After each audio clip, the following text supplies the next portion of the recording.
eu acho que o pessoal da unidade de vocês aí deve ter comentado que vocês vão fazer teste do SAEP, correto? Sim ou não? Não, ninguém Sim. comentou nada, não. É, Não, professor, isso não. se, né? Se não comentaram, então vão comentar. Então, o que acontece? Cada localidade vai ter um período para fazer essa prova do SAEP. É como se fosse um Enem ou então um ENAD para ensino superior, mas no caso SAEP é para curso técnico. O que acontece? Eu mudei lá, quem viu e percebeu, e também a Letícia alertou, apenas o meu horário aqui das webs foi trocado. Tá? Em vez de ser no segundo horário, a partir das 20 horas, eles vão ocorrer agora a partir do primeiro horário, às 19 horas. Por quê? O pessoal de Rondônia trocou os horários, tá? Não pode ter horário na quarta, quinta e sexta. E aí, o que eu tive que fazer? Jogar vocês para o primeiro horário, às 19 horas, e na terça, e na segunda e na terça, eu tenho que dar aula para eles, porque eles vão fazer o SAEP no final desse mês, tá? Então, o dia 30, se eu não me engano, começa a fazer o SAEP. Então, são 15 dias. E aí, por isso que eu troquei o horário. Agora, com relação ao momento presencial, ninguém me falou nada.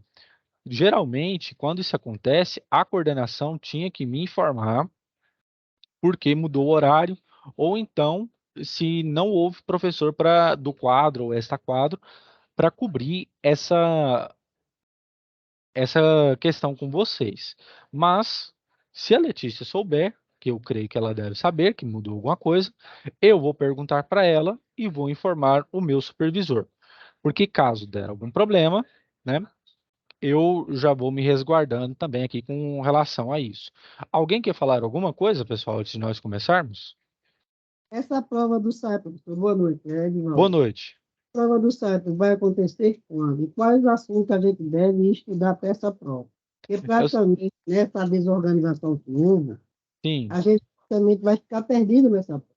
Eu estou sim. falando, a não ser que todos que estão ouvindo estejam de acordo.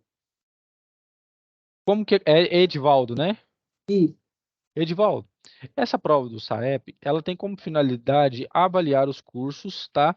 E avaliar vocês. O que acontece? Pelo que eu entendi, cada localidade do país vai ter uma, um período para fazer. No caso aqui de Rondônia, que é no norte, vai ser em setembro.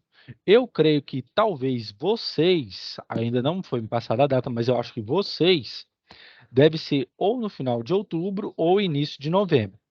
E quando isso acontecer, vai ter aulões, tá, para reforçar a questão de conteúdo, tá bom? Como aqui nesse card aqui que eu vou mostrar aqui para vocês como que funciona, como que estão sendo feitos. Por exemplo, hoje, vou mostrar aqui para vocês. Hoje eu fui incumbido de dar essa capacidade aqui. Vocês estão vendo a minha tela? vamos sim. Aqui, dia e hora, localidade, e eu vou ter que ministrar essa capacidade aqui para os técnicos de lá. Com vocês vai ser também a mesma coisa, tá bom? Com relação ao momento presencial, pessoal, eu consegui até agora alinhar com a professora Valesca de Areias. Até agora. Por quê?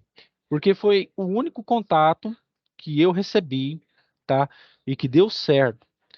Das outras unidades, eu também estou esperando ver se o pessoal manda para mim a planilha atualizada para mim entrar em contato com os professores para o que seja ministrado aqui seja ministrado lá também. Outro ponto que eu gostaria de pedir encarecidamente a todos. Pessoal, quando vocês forem para o momento presencial, quando forem para o momento presencial, levem isso consigo. Peguem essa aula aqui que nós vamos ter, vejam, analisem, estudem um momento na apostila. E se o professor mudar o conteúdo, e isso acontece, às vezes eu alinho com o professor aqui, e quando chega lá ele faz outra coisa, porque eu não estou lá perto, eu não estou lá vendo, para ver o que ele está ministrando. Mas vocês sim.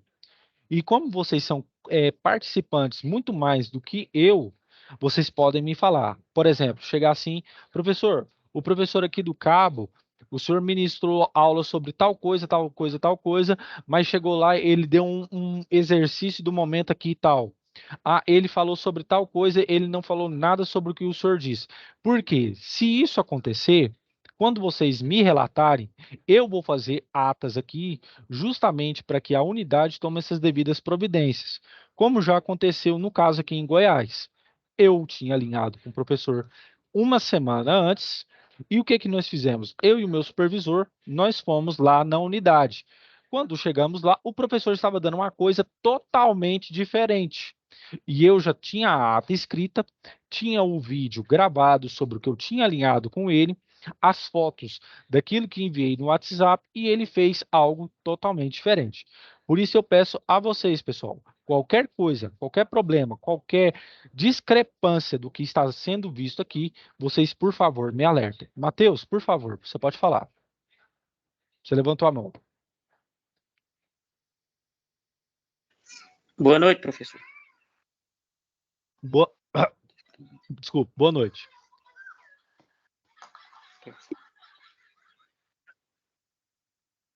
Fala, Alguém... Matheus. Sim, pode falar. Você gravou os vídeos explicando como é que faz as atividades?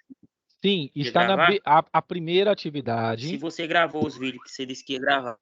Sim, eu gravei.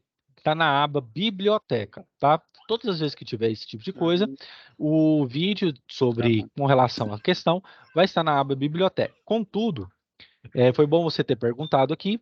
Eu só gravei da primeira atividade. Na semana que vem, eu vou fazer da segunda atividade, tá bom? Que dá tempo de vocês fazerem e me entregarem, beleza? Por nada. Alguém mais, pessoal? Podemos começar a aula? Alguém quer ponderar mais alguma coisa? Sim, professor. Professor, boa noite. Boa noite. É Marconi de Arias. Sim, Marconi. Sobre a aula que não teve no sábado agora, estava aqui já, estava olhando o calendário agora, já estava programado a não ter, porque nos encontros presenciais estava dia, deixa eu ver aqui, estava dia 2 de setembro e dia 23.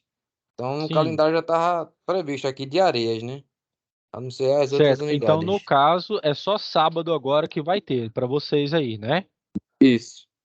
Beleza. Mais alguém, pessoal? Podemos começar? Aproveitando que você volta Pois novamente, não. eu não sei, irmão. Essa SAEP que vai ser feita pela gente de Arias, o senhor assim, poderia antecipar essas aulas da SAEP ou passar todo o conteúdo para nós já irmos estudando? Uai, pessoal, vocês já podem ir pegando, vocês estão ainda o quê? No módulo básico. O que que eu aconselho já nesse caso? Eu aconselho que uma vez por semana você pegue uma aula e um conteúdo. Por exemplo, façamos o seguinte, você vem e monta o seu horário. Na segunda-feira, vou estudar comunicação oral e escrita. Na terça-feira, quando não tiver horário, né, não tiver aula, eu estudo sobre eletricidade. No terceiro dia, eu estudo sobre leitura e interpretação de desenho, tá? E assim por diante. Na quarta-feira, qualidade e segurança do trabalho. E na sexta, se eu tiver horário, eu vou para a aula que eu estou frequentando, que é instalações elétricas prediais. O que que eu aconselho vocês a fazerem? Aconselho vocês a pegarem o conteúdo, tá bom? E fazer o máximo de exercícios possível. O que que o SAEP geralmente ele vai cobrar? É a capacidade de vocês. Por exemplo, você está fazendo uma instalação elétrica predial e você é chamado. O que que você tem que fazer para solucionar aquele problema? Tá? Geralmente é isso que eles cobram. Se vocês quiserem participar da próxima aula, eu tenho aula no dia 25, que dá na segunda-feira que vem, tá? Com o pessoal também de Rondônia. Se vocês quiserem, eu peço para a Letícia enviar o link para vocês, tá? E vocês participam também do que eu vou falar. E o que que acontece? É só resolução de exercícios, tá bom? Pode ser? Se vocês quiserem, vocês podem entrar em contato com a Letícia no WhatsApp, exigindo, querendo o link, tá? Do dia 25. Anotem aí, dia 25, semana que vem, dia 25.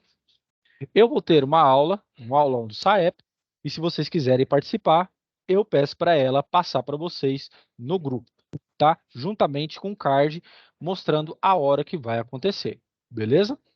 Pode ser. Ok, não sei se Beleza. todos concordar. Tranquilo. Beleza, Matheus, você... pode botar, professor. Beleza. Matheus, você quer falar alguma coisa? Você levantou o braço aí? Pode continuar? Então, pessoal, peço a vocês o seguinte.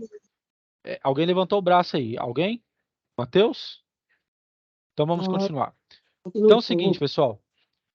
Peço a vocês encarecidamente que sempre avaliem essa questão dos professores nos momentos presenciais, se eles estão seguindo a risca, tá? E que vocês, qualquer dúvida, vocês podem ter em mim aqui um cara que vai ajudar vocês. Outra coisa, podem contar sempre comigo, tá? Com essa questão. E eu faço sempre o máximo e o melhor possível para que todos vocês tenham a melhor qualidade possível no atendimento, tá? Pessoal, vamos lá, porque senão não dá tempo de nós fazermos a nossa aula. Todo mundo está vendo aqui, pessoal? Se vocês quiserem também, eu deixo esses slides para vocês a partir da aula 1 e 2 até essa daqui lá para vocês lá na plataforma, tá? Beleza? Deixa. Então vamos. Deixa. Pode deixar então. Eu vou deixar para vocês lá. Então vamos lá, Professor, pessoal.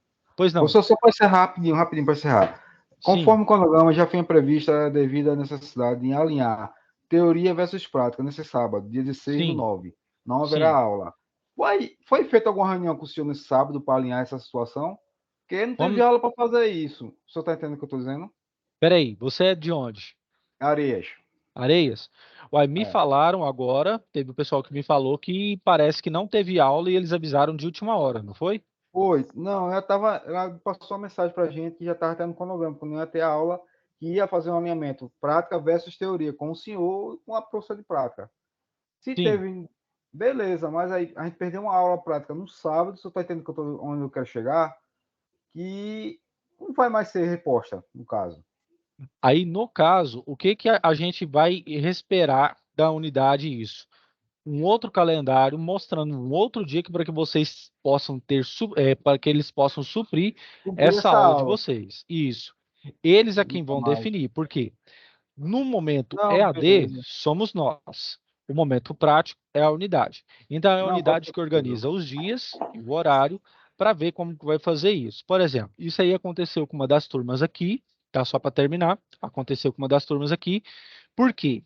A turma era muito grande, era mais de 50 alunos, então eles dividiram.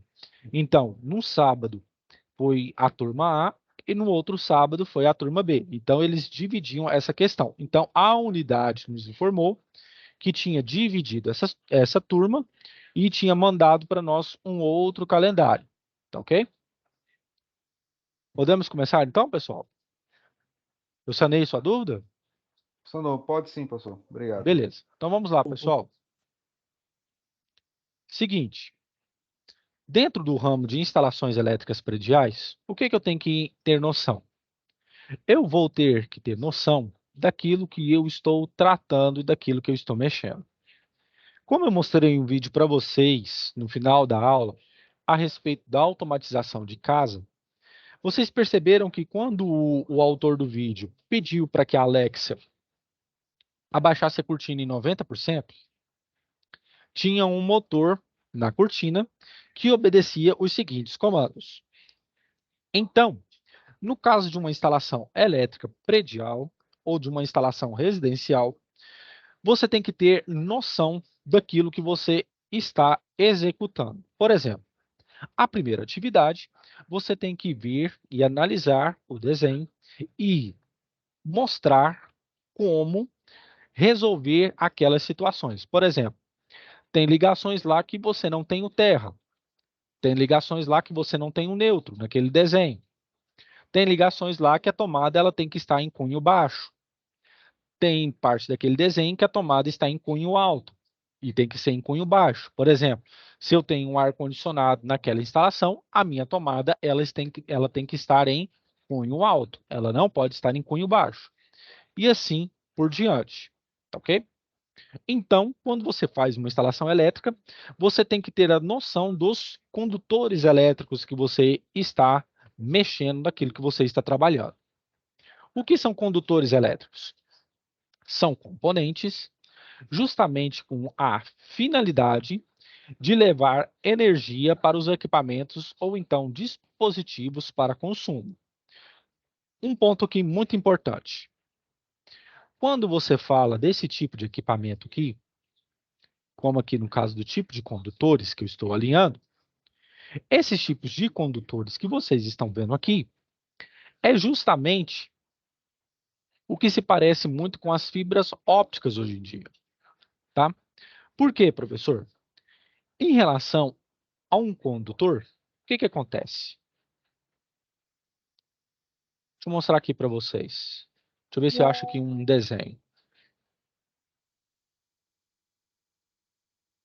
Deixa eu ver se eu faço aqui.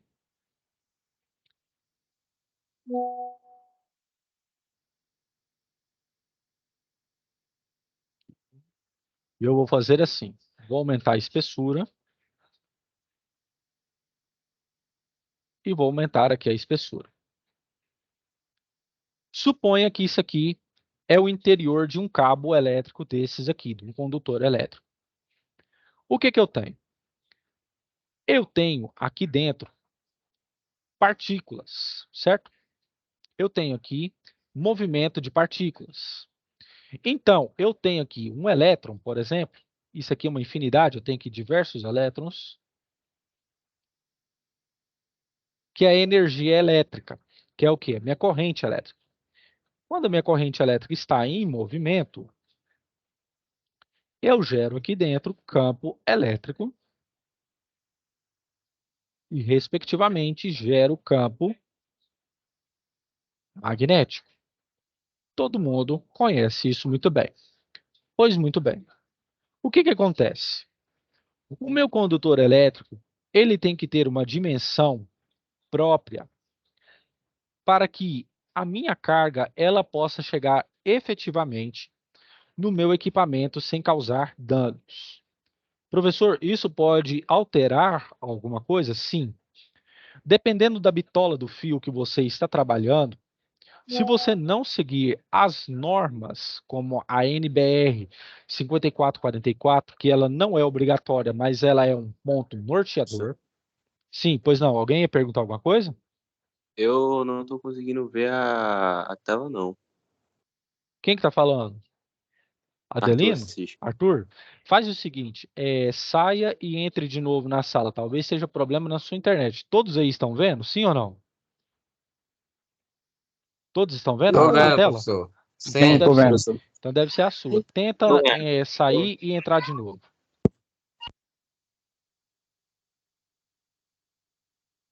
Aí o que acontece? A minha carga, ela entra aqui em movimento, certo? Então, dependendo da bitola do fio, tem coisas que eu vou ter que fazer, algumas instalações, por exemplo, que a minha bitola vai ter que ser maior. Por quê? Eu preciso de mais espaço para que o campo elétrico e o campo magnético que estão circulando aqui internamente, eles possam se propagar de uma maneira mais efetiva. É assim que funciona. Internamente, isso aqui funciona dessa forma. Se vocês fossem para um curso superior, você veria que campo elétrico é igual a menos o divergente, isso aqui é um operador do potencial. O que significa esse símbolo, esse triângulo aqui, professor? Significa justamente que quando eu tenho uma carga circulando aqui dentro, eu tenho, de maneira helicoidal, os campos elétrico e magnético internamente aonde essa carga vai circular. É isso que acontece internamente aqui, dentro de um condutor elétrico. Como vocês sabem, hoje em dia, a internet, por exemplo, ela não tem mais sendo vista por cabos metálicos. Ela tem vindo por fibra óptica. A fibra óptica, ela tem a espessura de um fio de cabelo. E ao invés de ser por eletricidade, isso aqui vem a partir da luz. Você tem um ponto de luz que ele irradia aqui, numa velocidade espantosa, e ele faz esse tipo de propagação. E aí vem a questão. Mas, professor, por que o senhor está falando isso? Porque um dos pontos que se igualam e são compatíveis com os cabos de fibra óptica e os condutores elétricos são justamente esse tipo aqui de quê? De trançado. Eu tenho trançado duplex, que eu tenho duas faixas, correto? Onde eu tenho uma fase e um neutro. E a fibra óptica também, ela tem esse duplo trançado e é também duplex. Eu tenho do tipo triplex, onde eu tenho duas fases e um neutro. E eu tenho quadruplex, ok? Onde eu tenho o quê? Três fases e um neutro. Professor, é sempre um neutro? Sim, é sempre um neutro. E onde é que eu posso utilizar isso aqui? Vai depender justamente da necessidade que você está utilizando para a sua instalação, tá ok? Não é à torta e direito que você pode ir instalando. Sempre tem que ter uma necessidade em específico. Pois muito bem. A secção transversal é o que permite o quê? Que este condutor ele tenha maior flexibilidade ou não na transmissão dessas cargas. Você pode muito bem determinar isso aqui, como você viu em eletricidade, a partir do quê? Da segunda lei de Ohm, onde que o raio deste condutor pode ser determinado pelo quê? A minha resistência é igual à minha resistividade, o comprimento, pela área. Aí, mas professor, onde é que está o raio aqui? É simples. Se você considerar aqui como uma secção de tipo circular, a área de um círculo é igual ao quê? Pi r ao quadrado, onde esse r é o meu raio, beleza? Então, você pode determinar a resistência através do quê? Através do meu raio. Beleza. E aí vem a questão. Professor, como que eu faço? Se o meu raio, ó uma pergunta de Saep. Professor, se o meu raio ele é maior do que eu tenho imaginado, o que que acontece? Se o meu raio, vamos supor que o meu raio aqui deu, vamos supor, 1,41. 1,41 milímetros. A minha resistência desse fio, ela vai ser o quê? Maior ou menor? Menor. Se você tem um padrão, vamos supor, de 1,38, se você tem 1,41, o que que acontece? A resistência desse fio ela vai ser menor. Por quê? Área com fio são grandezas inversamente proporcionais. Beleza? Então, se você analisa este fio a partir do raio, e este raio tem um parâmetro, e mesmo assim ele tem um valor superior ao que você adotou como ideal, se você colocar a resistência desse fio, ela vai o quê? Diminuir. Por isso que sempre tem uma tabela mostrando para vocês o que? A secção e o diâmetro desse fio. Porque se o ideal na minha instalação seria de 1,38 e eu tenho 1,41, eu não posso fazer essa instalação, porque a minha resistência vai diminuir, eu vou ter maior corrente circulando livremente naquela estação, tá? Naquela instalação, e que pode acontecer o quê? Uma sobrecorrente ou uma sobrecarga, beleza? Uma sobretensão, e que pode acelerar o processo de quê? De distribuição de quadros, beleza? Isso pode afetar toda a minha instalação. Com relação ao isolamento, os meus condutores elétricos, eles têm um tipo de isolamento ideal. O isolamento como eu disse para vocês, é para manter acoplado internamente o campo elétrico e o campo magnético. O isolamento que nós mais temos é de tubos de PVC, polietileno e borracha.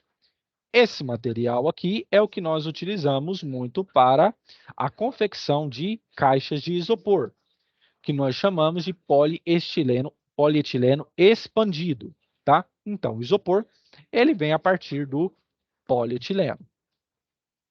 Então, nós temos aqui alguns tipos de condutores, tá ok? Justamente para fazer o quê? Para fazer com que a resistência ela esteja num patamar ideal, para que não venha causar nenhum tipo de curto-circuito, para que quando chegar uma sobretensão ou uma sobrecorrente, o seu disjuntor ou o seu DPS já acionar automaticamente, ok? Como em muitos tipos de aterramento que nós vamos ver mais adiante. E assim que nós temos a questão do isolamento, beleza? Beleza. As cores, elas são essenciais para nós, principalmente porque já é algo que tem que ser adotado e já é adotado, ok? Por quê, professor? Porque já houve casos aqui, por exemplo, que a gente pega na internet, que tem técnicos que, ao invés do vermelho ser a fase, ele coloca o vermelho como terra. E está errado. Isso já aconteceu em alguns casos. Ah, é porque não tinha a cor necessária, não sei o quê, não sei o quê, não sei o quê. Não. O técnico, ele sempre tem que estar preparado e, com o tempo, você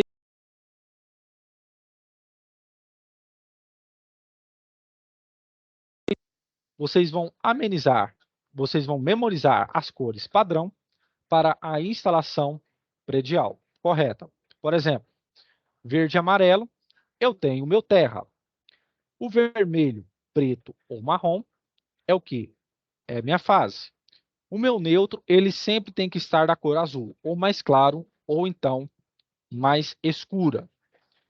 E, como símbolo da instalação, eu tenho um ponto, uma fase, uma haste à direita, o meu neutro, a minha proteção é um T, e o meu retorno é justamente o quê? É a metade do símbolo da fase, ok? Muito bem. Como dimensionamento, eu tenho que saber como que o meu condutor ele vai corresponder às minhas expectativas de segurança. Nós temos esta equação que calcula como isso é o quê? Dimensionado. Onde esse meu é porcentagem, é minha queda de tensão admissível, perdão. V é a minha tensão de alimentação, o IP é a minha corrente de projeto, e L é o meu comprimento em quilômetros, quanto de fio que eu vou utilizar. Neste caso aqui, eu tenho essa seguinte correspondência. A minha queda de tensão é de 0,04, com tensão de 220. A minha corrente do projeto 24,5, ou seja, é o padrão estipulado pelo engenheiro, pelo arquiteto. E o meu comprimento que eu vou gastar 0,015 quilômetros, ou então 150 metros. Quando eu faço essas contas, eu chego no patamar de 23,9. Ou seja, eu tenho que ter esse dimensionamento, porque é com esse dimensionamento que eu vou ter uma noção de quanto meus equipamentos vão ser alimentados durante esta instalação. Pois muito bem.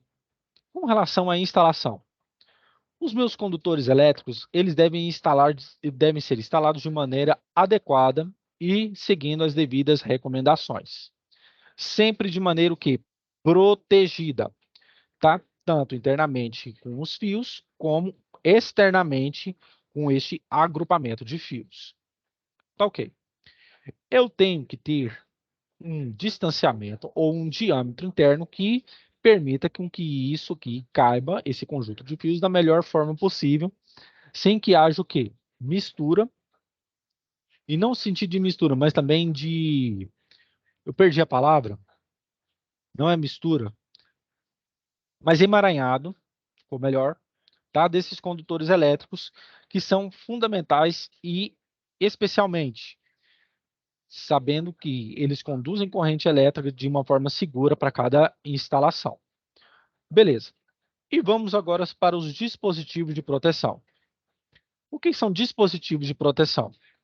Os dispositivos de proteção nada mais são do que elementos ou então equipamentos que visam proteger os seus equipamentos da sua instalação, como geladeira, fogão, televisão e tantos outros equipamentos eletroeletrônicos, contra possíveis fenômenos como sobretensão ou sobrecorrente. Ok? No caso aqui, eu tenho os disjuntores. O que são disjuntores? Disjuntores, o seu conceito, são dispositivos de proteção que imediatamente interrompem o fornecimento de energia elétrica no caso de uma sobrecarga ou um curto-circuito. Eles funcionam fisicamente a partir da lei da indução de Faraday. Lei da indução de Faraday.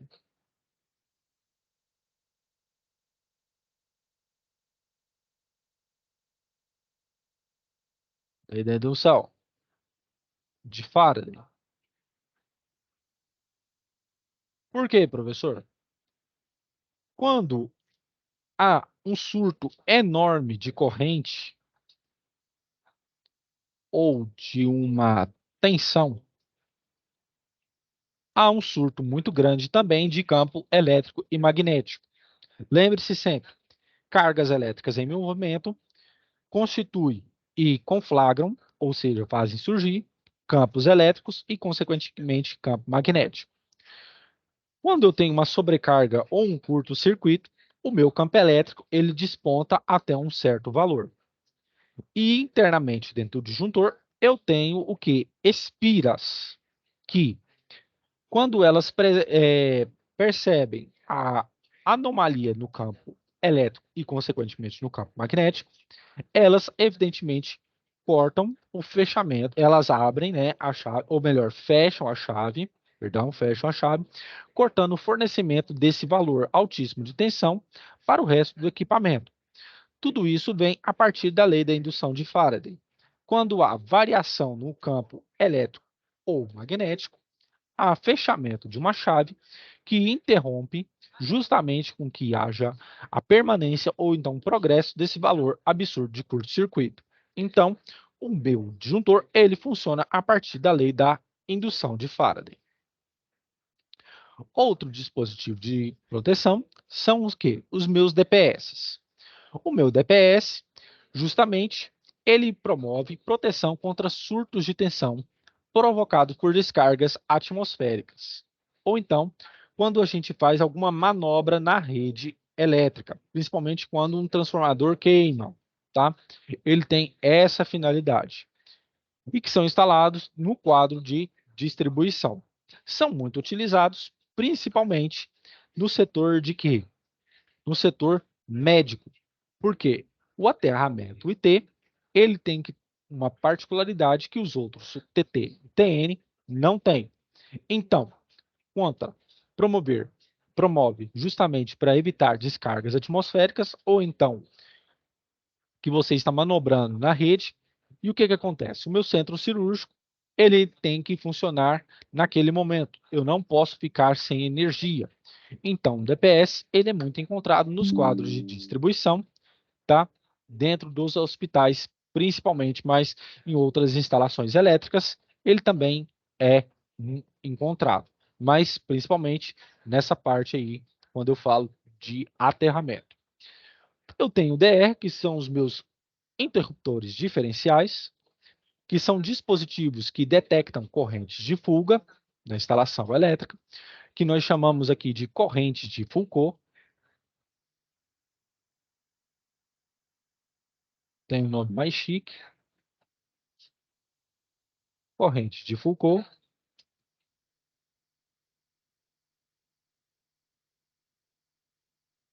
Corrente de Foucault. Justamente para evitar o quê? Justamente para evitar com que esse choque elétrico em trânsito, essa corrente elétrica em trânsito, ela venha e que possa queimar o seu equipamento.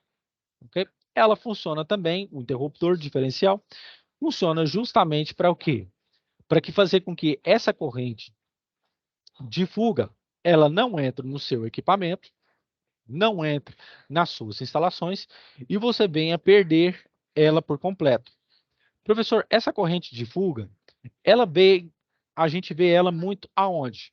Quando você estuda sobre transformadores, vocês vão ouvir falar sobre algo chamado entreferro do transformador, principalmente o monofásico.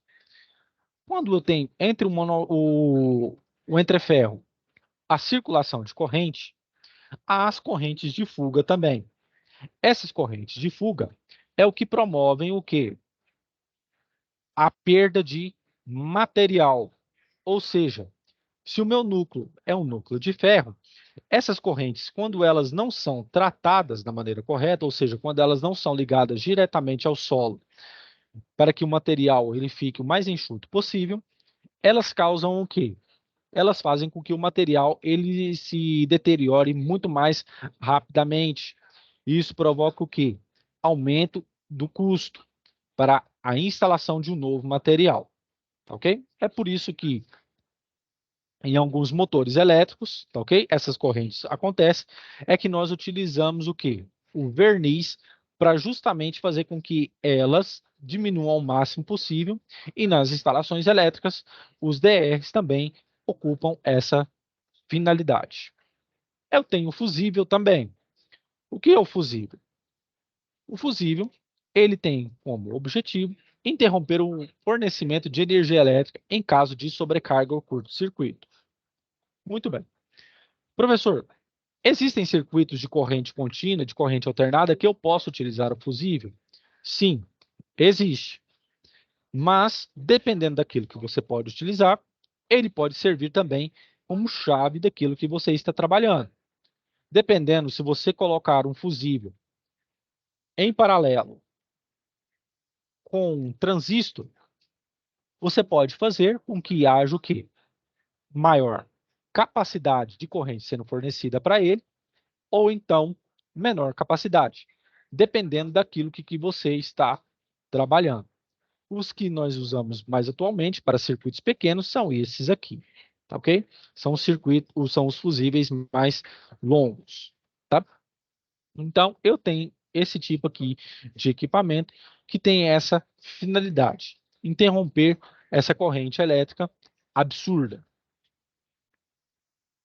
E, quanto a descargas atmosféricas, eu tenho também o quê? Eu tenho o meu captor. E eu tenho diversas técnicas que me auxiliam quanto à proteção de descargas atmosféricas, que foi uma das primeiras aulas que eu falei sobre você, eu falei com vocês. A minha haste, pessoal, ela tem que estar fincada de maneira correta, ligada de maneira correta e numa distância também correta. Por quê? Dizem que a cada 5 metros da haste tem que andar o quê? 25 metros. É lógico que nem toda a instalação ela tem que estar deste modo. E é por isso que existem o quê? As técnicas, como gaiola de Faraday ou então a torre de Franklin. E no caso da torre de Franklin, eu tenho aqui o meu captor. Ele funciona como ponte de assimilação de cargas, devido ao poder das cargas.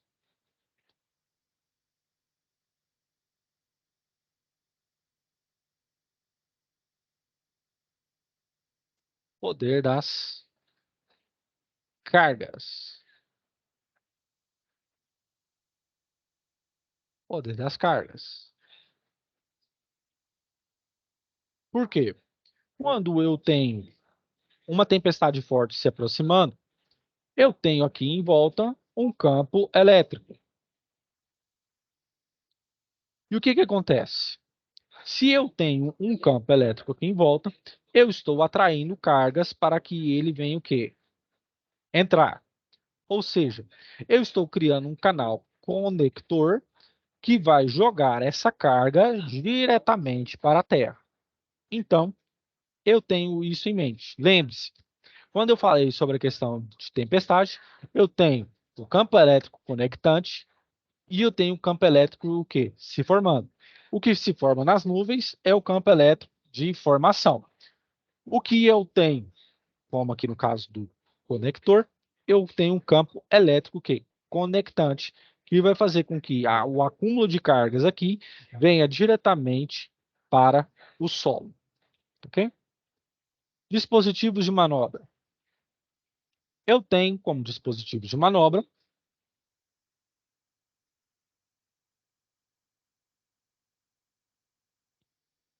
as chaves seccionadoras, tá?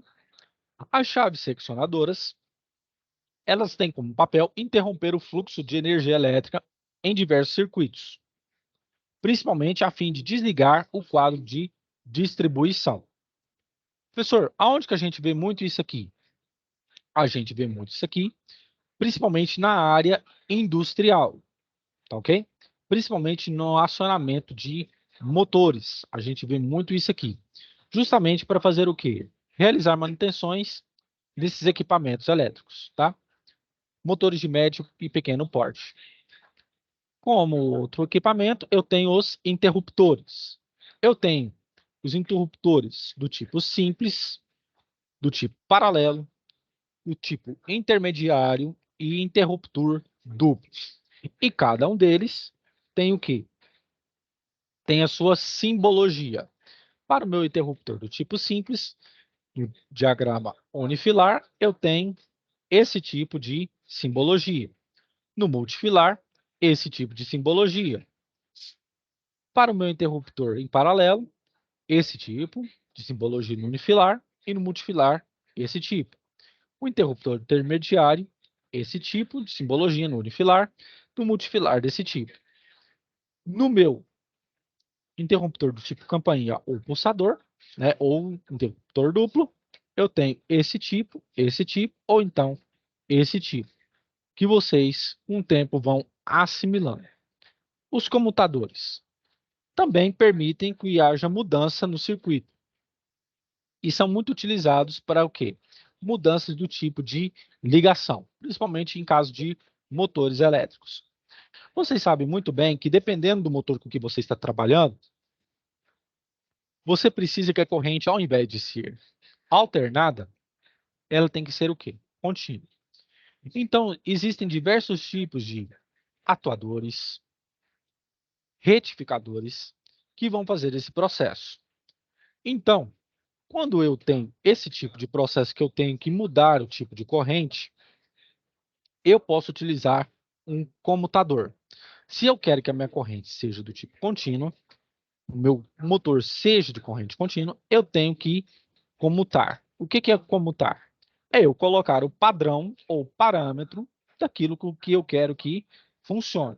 Então, eu tenho que, na minha utilização de motores elétricos dentro da indústria, os meus comutadores. Os meus contatores permitem o controle desses dispositivos quando eles estão em alta potência. E quando estão em alta potência, também estão em alta frequência. E aqui eu tenho esses dois tipos. Ele pode ser normalmente aberto, ou NO, tá? A nomenclatura, que vem do inglês.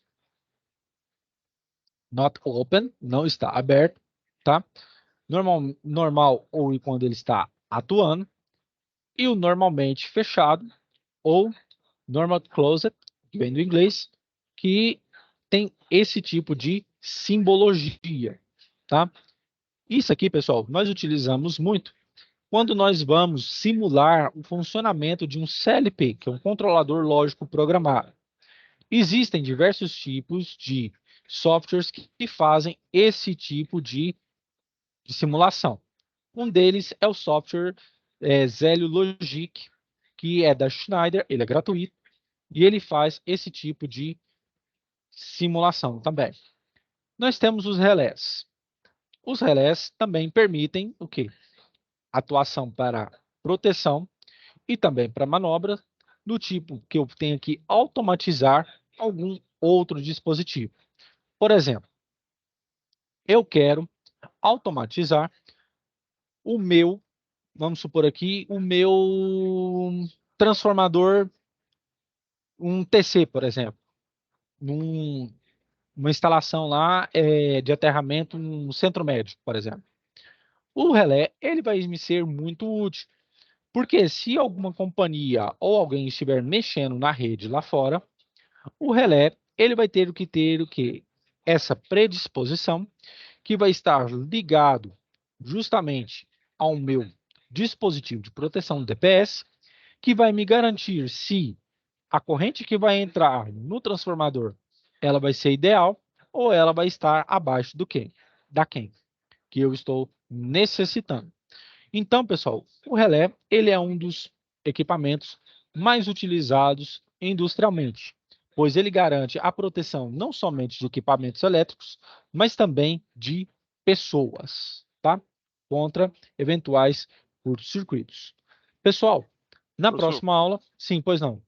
eu tava vendo esses dias uns vídeos sobre esses dispositivos de proteção. Sim, E dois me chamaram muita atenção, que é o relé térmico sim, e o disjuntor motor. Eles também sim. são